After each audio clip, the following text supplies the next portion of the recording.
SRH लगातार 3 match हारने के बाद आज जीटी के खिलाफ अपने ही होम ग्राउंड में कोशिश करेगा कि आज वो मैच जीते। और जीटी लगातार 2 मैच जीतने के बाद आज कोशिश करेगा कि वो अपनी थर्ड कंसेक्यूटिव विन को भी जीत ले।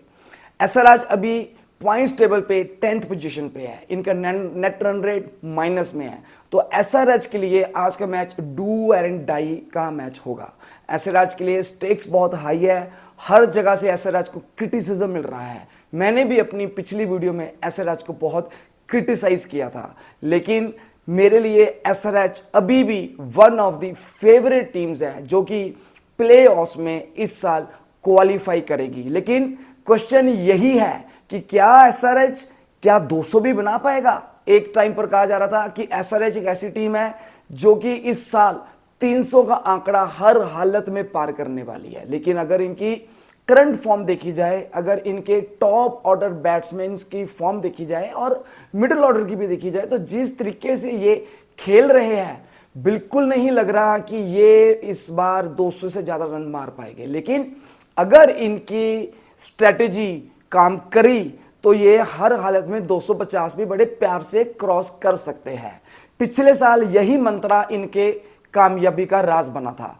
पिछले साल इन्होंने इसी तरीके से इंटेंट के साथ खेला था।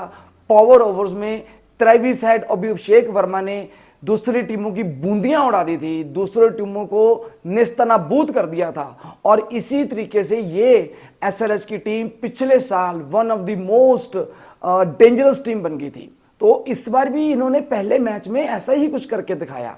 ईशान किशन ने सेंचुरी मारी, ट्रेविस हेड ने बढ़िया बैटिंग की, अभिषेक शर्मा ने सपोर्ट किया और इन्होंने 280 का आंकड़ा क्रॉस कर दिया।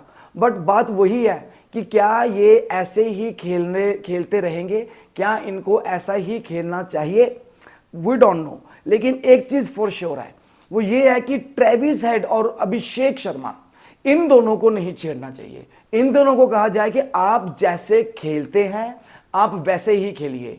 पिछले साल जो आपका इंटेंट था, जो आपकी अग्रेसिव नेचर थी, इसको आप कंटिन्यू कीजिए। अभिषेक शर्मा को अनड्यू प्रेशर नहीं लेना चाहिए। अभिषेक शर्मा ट्रेविस हेड के छत्रोछाया में वैसा ही खेले जैसे उससे एक्सपेक्ट किया जा रहा है, जैसे उसने इंडिया के लिए खेलते वक्त सेंचुरी मारी थी ताबड़तोड़। तो अगर बात करते हैं इनके बाद के प्लेयर्स की, जैसे कि ईशान किशन आता है, ईशान किशन को इस बार क्या करना चाहिए, अगर शुरू के 2 बंदे इनके आउट हो जाते हैं या एक आउट हो जाता है तो ईशान किशन को अपनी अग्रेसिव नेचर के विरुद्ध शुरू के अंदर अपनी टीम को एंकर करना चाहिए। शुरू में आराम से खेले, उसके बाद जैसे जैसे ओवर बढ़ते हैं, जैसे जैसे इसकी किसी प्लेयर के साथ पार्टनरशिप बढ़ती है, तब ये अपना अग्रेसिव इंटेंट को शो करे और ताबड़तोड़ बैटिंग करे।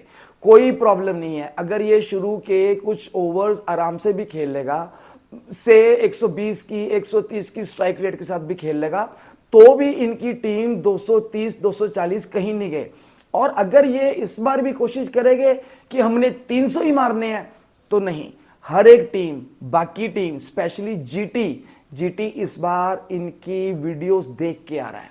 जीटी इनके प्लेइंग स्टाइल को स्टडी करके आ रहा है। जीटी इनके बैट्समैन को हाफ वॉली नहीं देने वाले, जीटी इनके बैट्समैन को रूम नहीं देने वाले, लेग साइड पे बॉलिंग नहीं करने वाले।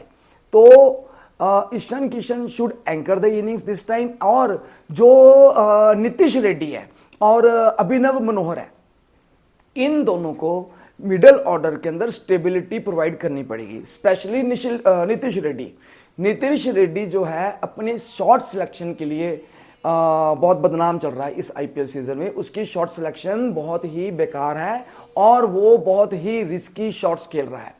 तो नीतीश रेड्डी को शुरू की 5-10 बॉलें आराम से खेले, पिच को समझे, बॉलर्स की लाइन और लेंथ को समझे, फील्ड प्लेसमेंट को समझे और उसके बाद फिर से इंटेंट के साथ खेले। कलासन के साथ अनिकेत वर्मा तो ऑलरेडी है ही है, लेकिन अगर नीतीश रेड्डी भी इसका साथ दे देता है और साथ में अभिनव मनोहर अगर खेलता है, तो वो भी अगर थोड़ा सा स्टेबिलिटी प्रोवाइड करते हैं इनके एसआरएच की मिडिल ऑर्डर को, then it will be very good for them. तो एसआरएच के लिए तो यही एडवाइस है। अच्छा, अगर एसआरएच की मैं बॉलिंग की बात करता हूं, तो मेरे एक फैन ने क्वेश्चन पूछा था कि एसआरएच की बॉलिंग के बारे में मेरा क्या ख्याल है। तो सबसे पहले आपको मैं ये बताना चाहता हूं कि एसआरएच की बॉलिंग के अंदर दो इनके मेन पेस अटैक्स है, जो कि है हमारा मोहम्मद शामी और पैट कमिंस। इस आईपीएल सीजन में अभी तक दोनों नहीं चल पाए। मोहम्मद शामी ने on average economy Mohammed Shami की चल रही है 10.0 की, और जो पैट कमिंस है he is giving away the runs with the economy of 12.65। और भाई साहब बहुत ही बेकार है, इतनी ज़्यादा बेकार इकोनॉमी से खेलेंगे, बॉलिंग करेंगे तो आपकी टीम कभी जीत ही नहीं सकती है। अगर मैं एसआरएच की बात करता हूं तो इस साल आईपीएल के सीजन में पहली बात कि एसआरएच की 10 विकेटें पावर प्ले में जा चुकी है, जो कि मोस्ट है, सबसे ज्यादा विकेटें अगर कोई टीम पावर प्ले में इस आईपीएल के सीजन में गंवारी है तो वो एसआरएच ही है। और इनका डेथ ओवर तो उससे भी वर्स्ट है। डेथ ओवर्स के अंदर इनकी तो मैं कहता हूं जान ही निकली हुई है। डेथ ओवर्स में ये 16.85 की इकोनॉमी के साथ बॉलिंग कर रहे हैं। भाई साहब अगर आप 17 के ऑलमोस्ट 17 हो गई, 17 की इकोनॉमी के साथ आप बॉलिंग करेंगे, आपकी टीम कभी भी नहीं जीत सकती। तो पैट कमिंस और मोहम्मद शामी को इस बार बढ़िया खेलना पड़ेगा। और एक बड़ी बढ़िया एडवाइस है मोहम्मद शामी और पैट कमिंस के लिए। तो इनको क्या करना चाहिए कि जब मैच शुरू होता है, फॉर एग्जांपल अगर जीटी कर रही है बॉलिंग, तो भाई इनको क्या चाहिए, 8:30 बजे तक सो जाओ। 7 बजे 7:30 मैच शुरू हो रहा है तो 7:30 से 9 बजे तक सो जाओ। लिख के देता हूं 11:30 बजे इन दोनों में से एक मैन ऑफ द मैच बनेगा। यकीन नहीं आता तो भैया आप आर्चर को देख लो, जोफ्रा आर्चर को। जोफ्रा आर्चर पिछले मैच में सो गया था पीबीएस के जब मैच चल रहा था उनके खिलाफ। तो भाई साहब जोफ्रा आर्चर जब जाग कर आए उन्हें उड़ा के रख दिया। तो भाई पैट कमिंस और मोहम्मद सिराज आप भी सो जाना, और आपको लिख के देता हूं कि आप मैन ऑफ द मैच बनेंगे। अच्छा, अगर मैं जीटी की बात कर रहा हूं तो भाई साहब अभी तक ये जबरदस्त फॉर्म में है, बहुत जबरदस्त खेल रहे हैं। 3 मैचों में 2 मैच जीते हैं, 1 हारे हैं, और जो 1 हारे भी है पंजाब किंग्स के खिलाफ, वो भी सिर्फ 11 रनों के मार्जिन से ही हारे हैं। तो इसके अंदर that was a very close game. और ऐसी गेम्स अगर कोई टीम हारती है ना तो दुख नहीं होता, बिकॉज एक तो नेट रन रेट पे कोई फर्क नहीं पड़ता, ऑलमोस्ट बराबर का रहता है, एट पार रहता है।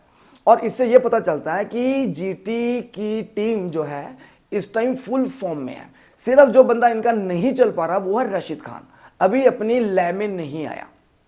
तो राशिद खान जब लय में आ गया, क्योंकि इंजरी से भी आ रहा था, तो इंजरी के बाद जब भी किसी प्लेयर का कमबैक होता है तो it is always difficult for that player. तो राशिद खान अगर आज क्लिक करता है तो दैट विल बी सोने पे सुहागा। राशिद खान जैसा प्लेयर कहीं नहीं है, वर्ल्ड का नंबर 1 स्पिनर है, इसको हिट करना बहुत मुश्किल है। मिडिल ओवर्स में राशिद खान की जो इकोनॉमी है वर्ल्ड के अंदर सबसे बेस्ट है। He gives less than 6 runs N over in the middle overs. तो अगर राशिद खान क्लिक करता है तो भाई साहब क्या ही कहने हैं। तो जीटी इस टाइम 3rd पोजीशन पे है ऑन दी पॉइंट्स टेबल। इनका नेट रन रेट है प्लस में 0.807 का, और अगर आज ये जीत जाते हैं इनका हर हालत में प्लस से ऊपर हो जाएगा, +1 से ऊपर हो जाएगा, and that will be very fine for them. अच्छा, शुभम गिल जो है वो पिछले मैच में आरसीबी के खिलाफ नहीं चल पाया था। हालांकि शुभम गिल की टीम जीत गई थी आरसीबी के खिलाफ, but Shubham Gill score just 14 runs off 14 balls. अच्छा, मैं ये बात क्यों बोल रहा हूं, कोई खास बड़ी बात नहीं है, पिछले 2 मैचों में ये चला था, लेकिन पिछले सीजन में 2024 के अंदर भी शुभम गिल ने अच्छा स्टार्ट किया था। He was playing very well in the first half of the IPL, बहुत अच्छी स्ट्राइक रेट के साथ खेल रहा था। लेकिन जैसे आईपीएल का सीजन चलता गया, on the latter half of the IPL Shubman Gill की फॉर्म डिप हुई, शुभम गिल की स्ट्राइक रेट भी डिप हुई। तो आई एम जस्ट वरीड कि कहीं वो इस साल भी पिछले साल का प्रदर्शन ना रिपीट कर दे। पिछले साल अगर जीटी की हार की बात करूं तो शुभम गिल की स्ट्राइक रेट, शुभम गिल की form was the main factor of the Gujarat Titans failure. तो अदरवाइज जीटी का जो टॉप ऑर्डर है वो बहुत ही जबरदस्त खेल रहा है। आपको यकीन नहीं होगा, जीटी के टॉप ऑर्डर जो है वो more aggressive, they are playing more aggressive than the SRH. SRH से भी ज्यादा ताबड़तोड़ बैटिंग कर रहे हैं। कैसे कर रहे हैं? इनका साथ दे रहे हैं शुभम गिल के साथ आ रहे हैं जॉस बटलर, और जब जॉस बटलर आ रहा है तो और शुभम गिल आ रहा है तो देन इनको कोई रोक नहीं सकता। तो बस मेरी यही राय है कि थोड़ा सा इनको इनका जो मिडिल ऑर्डर है वो अभी भी टेस्ट नहीं हुआ।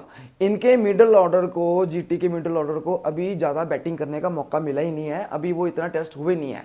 तो सिर्फ मेन कंसर्न यही है कि जीटी का मिडिल ऑर्डर अगर टेस्ट हुआ तो वो कैसा खेलेगा, सिर्फ यही देखने वाली चीज़ है। अदरवाइज जब तक इनका टॉप ऑर्डर परफॉर्म कर रहा है जैसे कि पिछले 3 मैचों में किया है तो जीटी जीत रहा है, तो नो प्रॉब्लम। अच्छा, अगर मैं बात करता हूं इनके एक्स प्लेयर्स की, लॉयल्टी की बात करता हूं, तो जो शामी है और जो अभिनव है ये एक्स जीटी के प्लेयर है। तो ये शामी 2023 में जीटी का मेंबर था, तो अभी आज के मैच में इसकी लॉयल्टी टेस्ट होगी। एक दोस्त अब दूसरे का दुश्मन बन चुका है। और अगर मैं बात करता हूं ग्लेन फिलिप्स और वाशिंगटन की, ये दोनों एक्स एसआरएच प्लेयर है और अब जीटी की टीम में खेल रहे हैं। ग्लेन फिलिप्स और वाशिंगटन सुंदर को अभी तक खेलने का मौका नहीं मिला है जीटी की तरफ से, बट चांसेस ये है कि आज ग्लेन फिलिप्स तो खेलेगा ही खेलेगा, he will be playing definitely. तो ओवरसीज प्लेयर है, ऑलराउंडर है, जबरदस्त फील्डर है, न्यूजीलैंड की तरफ से खेलता है। हमने अभी चैंपियंस ट्रॉफी में देखा, इसने विराट कोहली का जबरदस्त कैच लिया था उड़ के एक हाथ से, इसने मोहम्मद रिजवान का कैच लिया था पाकिस्तान का। तो he is a very very great fielder as well as a great allrounder. SRH जो है, बस इसके लिए मैं ये कहना चाहूंगा कि एसआरएच को आज के मैच में अपना मोराल हाई रखना पड़ेगा। एसआरएच को जैसे वो खेल रहा है वैसे ही खेलो यार। एसआरएच तुम्हारे जैसा कोई टीम नहीं है यार, जबरदस्त प्लेयर हो तुम, जबरदस्त तुम्हारा टीम कॉम्बिनेशन है, बस क्लिक नहीं कर पा रहे। तो एसआरएच के लिए तो एसआरएच का मोराल हाई करने के लिए मेरे पास जावेद अख्तर साहब का एक शेर है। तो वो कहते हैं कि हार कर बैठ गया हूं मैं मगर ये सोचता हूं मैं, हार कर बैठ गया हूं मैं मगर ये सोचता हूं मैं कि अभी जमीन नहीं हारी ना आसमान हारा। अगर मैं फिर से उठूं, चल पड़ूं, गिरूं, फिर उठूं तो सफर का मजा कुछ आसान हो जाएगा। तो भाइयों, मैं एसआरएच के लिए ये कोर्स मैंने जो शायरी की है ये जावेद अख्तर साहब की है, and this is only because I want SRH to excel. मैं एसआरएच को फिर से उसी फॉर्म में देखना चाहता हूं जिस फॉर्म में वो पहले से खेलते आए हैं, जिस फॉर्म के लिए वो जाने जाते हैं, जिस चीज के लिए फैंस उनको प्यार करते हैं, हर एक टीम उनसे थर थर कांपती है। तो भाइयों, अपने मोराल को हाई करो, जो हो गया सो हो गया। इस गेम को एक नई गेम समझो और आज ताबड़तोड़ बैटिंग फिर से कर दो, देखी जाएगी। हाँ, अगर आउट हो गए फिर इंटेंट से ना खेलो, मतलब इंटेंट से खेलो बट रिस्पॉन्सिबिलिटी और अवेयरनेस के साथ खेलो। अच्छा, अगर मैं इनकी हेड टू हेड मैचेस की बात करता हूं जीटी और एसआरएच के बीच में, तो इनके बीच में 4 मैच हुए हैं। एसआरएच 1 मैच जीता है और जीटी 3 मैच जीता है। और हैदराबाद का जो स्टेडियम है इसके अंदर जो टीम पहले बैटिंग करती है वो जीतती है 45% ऑफ द टाइम्स, और जो टीम चेज करती है that team wins 55% of the time. और इस वेन्यू पे जो एवरेज फर्स्ट इनिंग स्कोर है वो है अराउंड 162 का। लेकिन कमाल की बात यह है कि पिछले साल जब एसआरएच बीस्ट मोड पे आया था, जब एसआरएच ने अग्रेसिव ताबड़तोड़ बैटिंग करनी शुरू की थी, तो तब से पिछले साल से लेकर के अब तक की अगर मैं बात करता हूं तो इस पिच की एवरेज फर्स्ट इनिंग स्कोर 213 है, all thanks to the SRH. इसी पिच में इन्होंने 287 भी मारे थे। तो ये पिच एक हाई स्कोरिंग पिच होने वाली है और मजा आने वाला है। जबरदस्त बैटिंग का आज मुजाहरा देखने को मिलेगा। एसआरएच अपने ही होम ग्राउंड में यहां पर 36 मैचेस जीत चुके हैं 59 में से, और जो कि बहुत अच्छी एक एवरेज है। मतलब 59 मैचेस में 36 मैच जीतना, that means that you are playing very well in your home ground. आपको अपनी होम ग्राउंड की पिच के बारे में पूरी नॉलेज है। और एसआरएच का जो हेड कोच है डैनियल विटोरी, उन्होंने कल स्टेटमेंट दिया है कि अगर एसआरएच हार भी गई है 3 मैच, तो जो टीम मैनेजमेंट है वो पूरा का पूरा एसआरएच को साथ दे रहे हैं। They are with them, SRH को वो बैक कर रहे हैं। उनको सिर्फ एक मैच और चाहिए जीतने के लिए। जैसे ही ये एक मैच जीतेंगे, ये फिर से विनिंग रोल पे आ जाएंगे, ये फिर से जीतना शुरू कर देंगे। तो ये थी डैनियल विटोरी की स्टेटमेंट कल जो उसने दी थी। और अगर मैं गुजरात टाइटंस के डायरेक्टर की बात करूं, विक्रम सोलंकी, तो विक्रम सोलंकी जो है वो मोहम्मद सिराज की बहुत प्रेज कर रहा है। वो कह रहा है जब से मोहम्मद सिराज इनकी टीम में आया है, इनकी टीम के फॉर्च्यून्स बदल गए हैं। मोहम्मद सिराज को आप 1 या 2 मैचेस की परफॉर्मेंस में जज ना करना। अगर इन केस फ्यूचर में वो किसी 1-2 मैच में अगर वो फेल भी हो जाता है, नहीं भी चल पाता, इवन देन वो कह रहे हैं कि हम मोहम्मद सिराज को पूरा बैक करेंगे, बिकॉज वो इंडिया का one of the finest bowler है। आरसीबी के खिलाफ खेलता था, आरसीबी ने बहुत बड़ी गलती की है मोहम्मद सिराज को रिटेन ना करके। और आरसीबी ने देख भी लिया था जब मोहम्मद सिराज ने आरसीबी के टॉप ऑर्डर की धज्जियां उड़ा दी थी। आरसीबी को रिग्रेट करना पड़ रहा है इस बार कि इन्होंने मोहम्मद सिराज को रिटेन क्यों नहीं किया था। अच्छा, अगर मैं आज के प्लेइंग 11 की बात करता हूं, तो जीटी की तरफ से ओपनिंग करेंगे साई सुदर्शन, फिर आएगा गिल, फिर Butler, Rutherford, Shahrukh Khan, Tewatia, Phillips आएगा, राशिद खान आएगा, साई किशोर आएगा, सिराज आएगा, प्रसिद्ध कृष्णा आएगा, ईशांत शर्मा खेलेगा जो कि होगा एक इंपैक्ट प्लेयर और बहुत बढ़िया खेल रहा है एज एन इंपैक्ट प्लेयर। और अगर मैं प्लेइंग 11 की बात करता हूं एसआरएच की, तो एसआरएच की ओपनिंग करने जा रहे हैं एज यूजुअल हेड और अभिषेक शर्मा, फिर इनका साथ देंगे ईशान किशन, फिर इनके साथ आएंगे आर रेड्डी, फिर आएगा इनके साथ जिंदा मेंडिस, क्लासन आएगा, अनिकेत वर्मा आएगा, पैट कमिंस आएंगे, इनके कैप्टन है, हर्षद पटेल है, जयदेव उनटकर है, या फिर एस सिंह भी खेल सकता है, मोहम्मद शामी आएंगे, जिशन अंसारी आएगा जो कि होगा इंपैक्ट प्लेयर। अच्छा,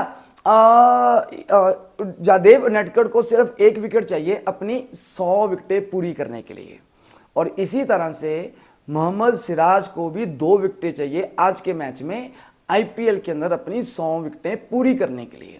तो गाइस, एसआरएच को मैं सपोर्ट कर रहा हूं और मेरी प्रेडिक्शन भी यही है कि चाहे मान लिया एसआरएच लगातार 3 मैच हारा है, एसआरएच बेकार टीम नहीं है, सिर्फ एसआरएच के बैट्समैन क्लिक नहीं कर पा रहे हैं और इनके बॉलर्स डेथ ओवर्स में बहुत मार खा रहे हैं। अगर आज के मैच में इनका टॉप ऑर्डर क्लिक कर जाता है, और अगर नहीं भी करता, इनका मिडिल ऑर्डर सेंसिबली खेलता है, क्लासन को सपोर्ट करता है, अनिकेत वर्मा बढ़िया खेलता है, और पैट कमिंस थोड़ी सी बॉलिंग बढ़िया कर ले, आज सो जाए मैच के दौरान, मैच से पहले जब बॉलिंग आएगी तभी उठ के आए। तो आर्चर का एग्जांपल तो सामने है, तो सो जा बब्बुआ, मानू बिल्ली आई है, आप हर हालत में मैन ऑफ द मैच बनेंगे। तो I wish best of luck to SRH, love you SRH. आज का मैच देखने लायक होगा। आपसे मिलूंगा अगली वीडियो में, तब तक के लिए अलविदा।